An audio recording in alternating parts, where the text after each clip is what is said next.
Hello po, ako si John, 13 years kidney transplant. Maiba naman tayo. Ito, marami akong taxi 50 dito. Naipon namin to ni Mami Monica. Yan, mga 50 pesos. Dami yan. Dapat gagamitin ko to pambili ng cellphone, ng bagong cellphone. Kasi yung cellphone ko, panggamit nga sa pagbablog, sa pagsushoot, medyo malabo na. Mga 4 years kasi itong cellphone ko Yan.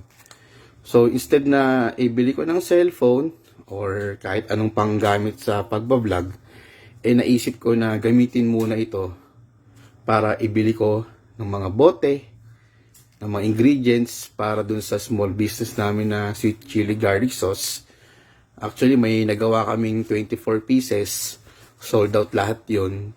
Hindi na nasundan kasi naoperahan nga tayo, di ba, sa braso, yung pseudoaneurysm. So, nag-stop muna ako. Kaka-start ko lang nung 24 pieces na yon. Naubos, na sold out. Balak kong ibili muna itong pera na to. Ibibili ko muna ng ingredients tulad ng bote. Gagawin kong 48 pieces na yung pagbili ng bote. Tapos, bibili ako ng garlic. Bibili ako ng sili, ng mantika. At kahit ano pang ingredients na ginagawa ko. Yan, ibibili ko muna, ipampupunan ko muna to. Ayoko kasing galawin yung pera ng mga bata, yung savings namin. Kasi gagamitin namin yun. Huwag naman sana for emergency.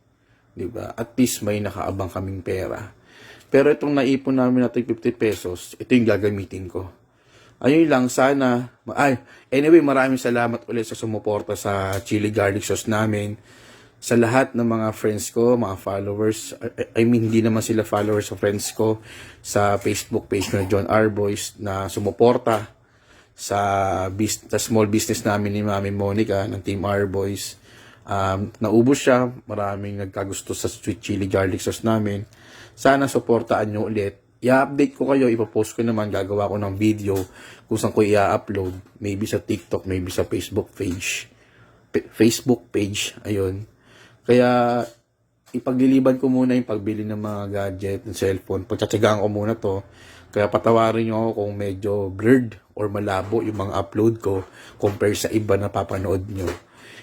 Magtsatsaga muna ako. Ibibili ko muna to ng pang sweet chili garlic sauce natin. Sana bumili kayo, sana supportahan nyo pa din.